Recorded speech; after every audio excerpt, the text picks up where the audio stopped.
தற்குறிகள் தற்குறிகள் சும்மா லாஜிக்கே இல்லாம தற்குறி தற்குறி. இங்க இருக்க சோசியல் மீடியால குழா சண்டையில தற்குறிகள் தற்குறிகள் தற்குறின்னு அவமானப்படுத்தாதீங்க, அவங்கள கோபப்படுத்தாதீங்க. இவங்க எல்லாம் யாரும் இங்க தற்குறிகள் எல்லாம் கிடையாது. இவங்க எல்லாரும் தமிழ்நாட்டு அரசியலோட ஆச்சரியக்குறி. இவங்க எல்லாரும் தமிழ்நாட்டு அரசியலோட அந்த மாற்றத்திற்கான அறிகுறி.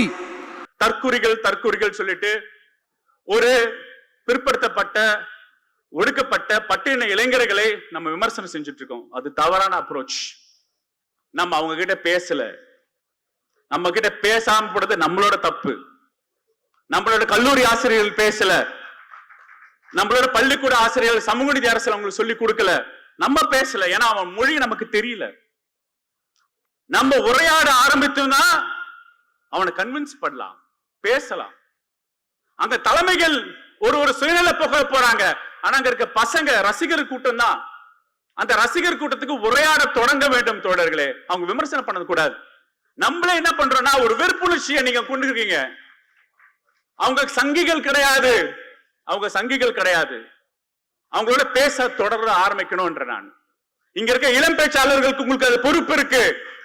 200 இளம் பேச்சாளர்களே உங்களுக்கு அந்த பொறுப்பு இருக்கு. அதுக்குதான் இளைஞரணி செயலாளர் சொல்றாரு, போய் பேசுங்க. தமிழ்நாட்டை உண்மையோட சமூக நீதி வரலாறு போய் பேசுங்க. அவங்க ஜென்செட் மொழியில பேசுங்க. எங்க பெருசுங்களுக்கு அது பேச தெரியாதுன்னு உங்களை தயார்படுத்திருக்காரு. அப்ப நீங்க போய் என்கேஜ் பண்ணுங்க. அடிபடுவான், உண்மை நிலவரம் புரியும், வறுமை அவனுக்கு தெரியும், போலியான தலைவரை பத்தி உணர்வான். அவனை கைப்பற்றுங்க. அவன் நம்ம பசங்க. இங்க இருக்க சோசியல் மீடியால குழா சண்டையில தற்குறிகள் தற்குறிகள் தற்குறின்னு அவமானப்படுத்தாதீங்க, அவங்கள கோபப்படுத்தாதீங்க. சங்கிகள் அவரோட சதி வேலை அது. நம்ம கிட்ட கணிசமான பிற்படுத்தப்பட்ட பட்டியலின இளைஞர்கள் நம்ம பக்கம் வரக்கூடாது என்ற சதி வேலை அது. அந்த சதி வேலையை உணருங்க. அதுதான் பகுத்தறிவு தன்மை. நம்ம டிவிகேக்கு சப்போர்ட் பண்ற கோடிக்கணக்கான லட்சக்கணக்கான மக்கள், நம்மளுடைய நண்பா நண்பிகள், நம்மளுடைய ஜென்சி கிட்ஸ் எல்லாரையும் தற்குறிகள்னு சொல்லி வாங்கி கட்டிக்கிட்டு இப்போ அவங்களாம் தற்குறி எல்லாம் கிடையாது, அப்படிலாம் அவங்கள கூப்பிடாதீங்க. அவங்க சங்கிகள்லாம் கிடையாது, அப்படிலாம் அவங்கள கூப்பிடாதீங்கன்னு சொல்லி ஒரு குரல். யாருடா அந்த குரல் அப்படின்னு பார்த்தா, இப்போ ரீசண்டா அறிவு திருவிழான்னு ஒன்று நடத்தினாங்கல்ல, சாரி அவதூறு திருவிழா. அதுல அவங்க தலைமையே குழப்பற மாதிரி, அறிவு கண்ணை திறந்து வைக்கிற மாதிரி ஒருத்தர் பேசியிருக்கிறார். அவர் யாருன்னா அது அவங்களோட எம்எல்ஏவே. அந்த எம்எல்ஏ யாருன்னா நம்மளுடைய கொள்கை தலைவர்கள் ஒருத்தரான மக்கள் சேவகர் அஞ்சலை அம்மாளோட சொந்தக்காரர். என்னடா இது இப்படி ஆகி போச்சு? டிவிகேக்கு சப்போர்ட் பண்ற மாதிரி நம்ம கட்சியிலேருந்தே ஒரு குரல் வருதுன்னு சொல்லி தலைமையில் ஃபுல்லா கன்ஃபியூஷன். அந்த கன்ஃபியூஷன் இதோட நிற்காது. அந்த ஆதரவு குரல் ஒரு வீடு விடாம, ஒரு இடம் விடாம, எல்லா இடத்துலையும் எல்லா வீட்லையும் இன்னும் பலமா எதிரொலிக்குதான் இல்லையான்னு பாருங்க. சும்மா பிளாஸ்ட் தான்.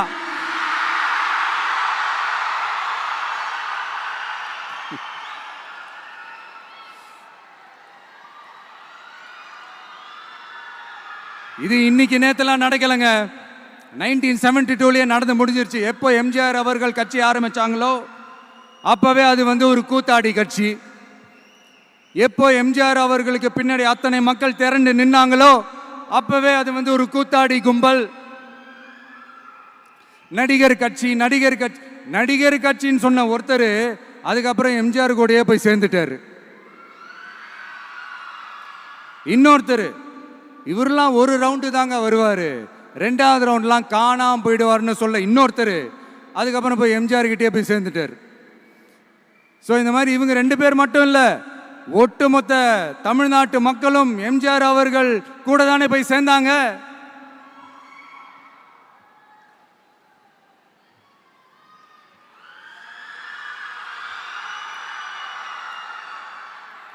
அதனால இது வரலாறு.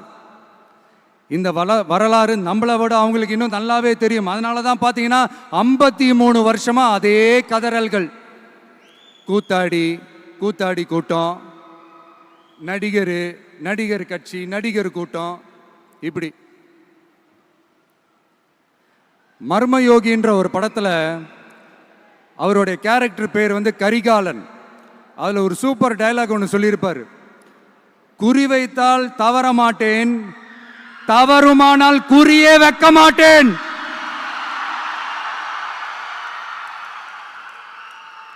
இதெல்லாம் யாருக்கு சொல்றோம், எதுக்கு சொல்றோம்னு புரிய வேண்டியவங்களுக்கு புரிஞ்சா நல்லா இருக்கும். ஏண்டா இந்த விஜய தொட்டோம்,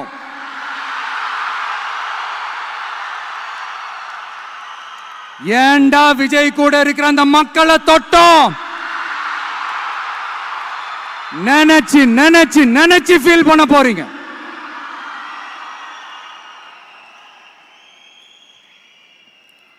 அப்புறம் நமக்கு இந்த அரசியல் புரிதல்லாம் இல்லை, அது இல்லை, இது இல்லை. அப்புறம் நான் கேட்குறேன், மக்கள் எல்லாரும் உங்களுக்கு தற்குறிகளா?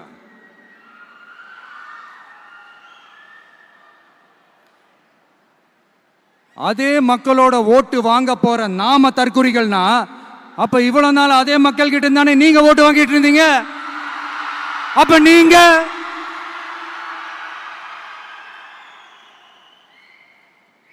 அந்த மக்களுக்கு நீங்க காட்டுற மரியாதையும் நன்றியும் இதுதானா?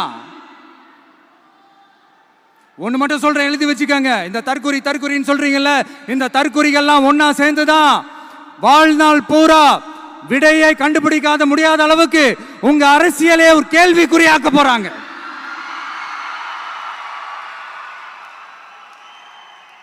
இவங்கெல்லாம் யாரும் இங்க தற்குறிகள்லாம் கிடையாது. இவங்க எல்லாரும் தமிழ்நாட்டு அரசியலோட ஆச்சரியக்குறி.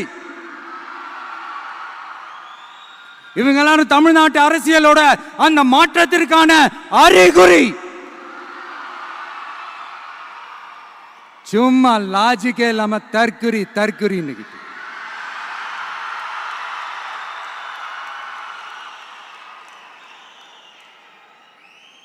நண்பா, நண்பி,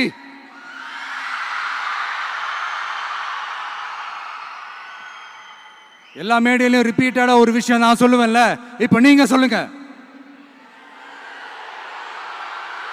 ஒண்ணு, இன்னொன்னு, ரிப்பீட். ஒண்ணு, இன்னொன்னு. இந்த போட்டி எப்படி இருக்க போகுதுன்னா, மக்களோட மக்களா நிக்கிற நமக்காக மக்களே டிசைட் பண்ணி போறாங்க. My dear sir, my dear uncle,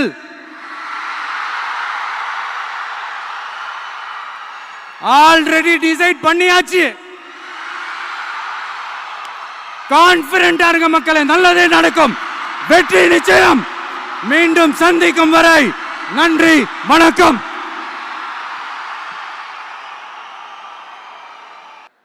வெளியில போக பர்மிஷன் கிடைச்சவொன்னே கூடிய சீக்கிரம் வெளியில வருவோம். அதனால தான் இப்படி ஒரு ஏற்பாடு. எல்லாரும் இருந்து சாப்பிட்டு போகணும்.